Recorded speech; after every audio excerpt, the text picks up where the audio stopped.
रायपुर साहित्य उत्सव का आज दूसरा दिन है। कई महत्वपूर्ण विषयों पर चर्चा होगी। विनोद कुमार शुक्ल मंडप में भारतीय ज्ञान परंपरा पर संवाद होगा। लाला जगदलपुरी मंडप में डिजिटल युग के लेखक पाठक पर परिचर्चा होगी। श्यामलाल चतुर्वेदी मंडप में साहित्य के झरोखे से इतिहास पर चर्चा होगी। तो वहीं साहित्य उपनिषद से AI तक समेत कई विषयों पर संवाद होगा। तो डिजिटल युग के लेखक पाठक पर चर्चा होगी। तो बता दें कि रायपुर में साहित्य उत्सव का आज दूसरा दिन है और आज कई विषयों पर चर्चा होगी। ज्ञान परंपरा पर संवाद होगा। तो लाला जगदलपुरी मंडप में डिजिटल युग के लेखक पाठक पर परिचर्चा होगी। तो कई महत्वपूर्ण विषयों पर आज चर्चा होगी। तो रायपुर साहित्य उत्सव का आज दूसरा दिन है और इसी खबर पर ज्यादा जानकारी के साथ दिलीप साहू हमारे साथ जुड़ गए हैं। दिलीप, यदि बात करें तो आज रायपुर साहित्य उत्सव का दूसरा दिन है और आदि से अनादि तक जो है उस पर संवाद होगा और कई महत्वपूर्ण विषय है उस पर भी संवाद होगा।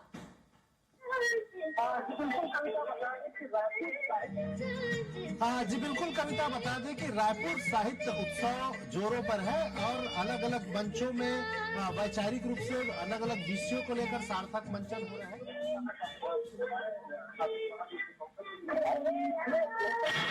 साथी महावीर को कहूंगा कि दिखा, ये ओपन माइक मंच है जो नई प्रतिभा, युवा प्रतिभा, इसमें इसका नाम ही रखा गया है ओपन माइक मंच। आपका प्रतिभा, आपकी पहचान आपकी, और इसके तहत अलग अलग जो कलाकार है पूरे प्रदेश भर के, चाहे गायक हो, गजल गायक हो, नृत्यांगना हो, कोई अलग विशिष्ट कला में माहिर हो, उनको सब ओपन मंच में स्थान दिया जा रहा है। वे आ रहे हैं, अपनी कला का बारी बारी से प्रदर्शन कर रहे हैं। इसी कड़ी में देख रहे हैं एक जो बच्ची है वो अपनी गायकी कला का प्रदर्शन कर रहे हैं और तमाम जो लोग यहाँ आए हैं वो अपने अपने कला का मंच का यहाँ प्रदर्शन कर रहे हैं। ये ओपन माइक मंच रायपुर साहित्य महोत्सव में पहली बार रखा गया है। इसका निश्चित तौर पे जो यहाँ पहुंच रहे हैं युवा है उन्हें अपनी प्रतिभा दिखाने का, अपनी प्रतिभा को निखारने का मौका मिल रहा है। तो इसमें बहुत सारे लोग पहुंचे, इनसे चर्चा करेंगे, जानेंगे कि आखिर मैडम आप कहाँ से आई हैं, किस तरह की प्रस्तुति की है? मैं राजनांदगांव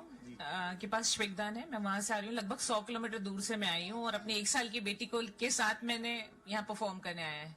क्या क्या परफॉर्म करने?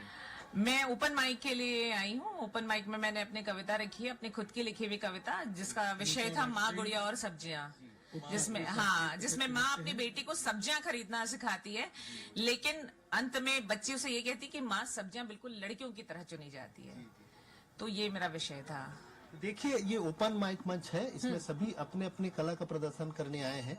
अलग अलग युवा है, कोई कविता पाठ करने जा रहे हैं, कोई गजल प्रस्तुत करने जा रहे हैं। आप भी पहुंचे हुए हैं ओपन माइक मंच में। क्या दिखाना चाह रहे हैं? मैं कविता पाठ करूंगा और मेरा जो विषय है वो महाभारत के युद्ध के 17वें दिन, जब सारे महारथी और अतिरथी पर लोग जा चुके हैं और जब राधे कर्ण को जब सेना नायक बनाया जाता है तो उनके बीच और वासुदेव कृष्ण के बीच जो वार्तालाप होता है उसी का चित्रण, शाब्दिक चित्रण करने की मैं कोशिश करूंगा। ये हो चुका है, होने जा रहा है। मैं भुवनेश्वर प्रसाद चंद्राकर, मैं अपनी मौलिक रचना प्रस्तुत करूंगा। अभी मेरा नाम आने वाला है, आदि से अनादि तक। इसमें कल कुमुद शर्मा जी और हरिवंश जी ने जो स्वबोध पर बोला था उसी पर मेरी रचना है। दिलीप, कुछ रचना की प्रस्तुति हमारे दर्शकों को भी सुना दे। इसी तरह और जो प्रतिभागी है जो जी बिल्कुल बिल्कुल। ये मैडम कहाँ से आई हैं आप, क्या प्रस्तुत? जगदलपुर से आई हूँ मैं और मैं गजल प्रस्तुत करने आई हूँ। 4 लाइन आप सुनाना चाहे हमारे दर्शकों को? मैं एक मुक्तक आपको सुना सकती हूँ।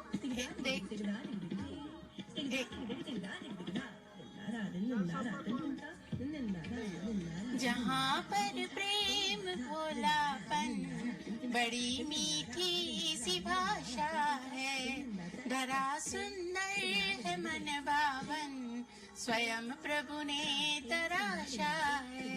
ये बस्तर है कलाओं का, लेखनी प्राण भरती है, यहाँ जन जन के भावों में संस्कृति ही परिभाषा है। देख सकते हैं कविता, सभी अपनी अपनी कविता पाठ, गजल, अलग अलग मुक्तक लेकर यहाँ पहुंचे हुए हैं। आप कहाँ से आए हैं, क्या सुनाना चाह रहे हैं? सिमगा से मैं हूँ जी। क्या प्रस्तुत और कविता प्रस्तुत करना चाहता हूँ। लाइन आप शेयर करना जी चाहते हैं? बिल्कुल। हमर राज आगे राज आगे राज आगे जी, हमर भाग जागे ना, हमर भाग जागे ना। छत्तीसगढ़ के चारों मुड़ा में हरियाली छागे, नोनी बाबू सबके मन में माया हम आगे। तो नहीं कहूँ कचरा काढ़ी हो, नहीं कहूँ कचरा काढ़ी जम्मो सक लागे ना। हमर राज आगे राज आगे राज आगे जी, हमर भाग जागे ना, हमर भाग जागे ना। जो छत्तीसगढ़ राज्य आए हैं, इसको लेकर बेहतर प्रस्तुति इनके माध्यम से की जा रही है और छत्तीसगढ़ राज्य बनने को ही हमारे भाग जागने की बात की जा रही है। हमारे साथ एक अन्य प्रतिभागी भी है। क्या क्या प्रस्तुत करना चाह रहे हैं आप? कहाँ से आए हैं? मैं बलौदाबाजार भाटापारा जिला से आया हूँ और कल मेरा वो था काव्य पाठ था राष्ट्रीय कवि संगम जिला इकाई बलौदाबाजार की ओर से, तो उसमें आया था। और अभी आप लोगों को एक घनाक्षरी सुना देता हूँ छत्तीसगढ़ी में। छत्तीसगढ़ मतलब मोर छत्तीसगढ़ कैसन है कि बने झाड़ी रुख राई डोंगरी पहाड़ी खाई कौशल छत्तीसगढ़ पबरित नामे। और बसे जी हाँ बमलाई सिद्धि देवी महामाई भंडार गिरोध पूरी बाबा जी के धाम है। और रहा जी हाँ संत ज्ञानी कबीरी के गुंजे बानी, और रहा जी हाँ संत ज्ञानी कबीरी के गुंजे बानी। दामा खेड़ा नगरी मनीते सुबह शाम है। और चला जे न सत्य पथ भाटो राजा दशरथ, कौशल्या हमारे दीदी भाचा श्री राम है। कौशल्या हमारे दीदी भाचा श्री राम है। कौशल्या हमारे दीदी भाचा श्री राम है। बिल्कुल बिल्कुल दिलीप, शानदार प्रस्तुति, एक से बढ़कर एक कलाकार जो है साहित्य उत्सव में पहुंचे हुए हैं। बहुत ही धन्यवाद आपका हमारे साथ जुड़ने के लिए।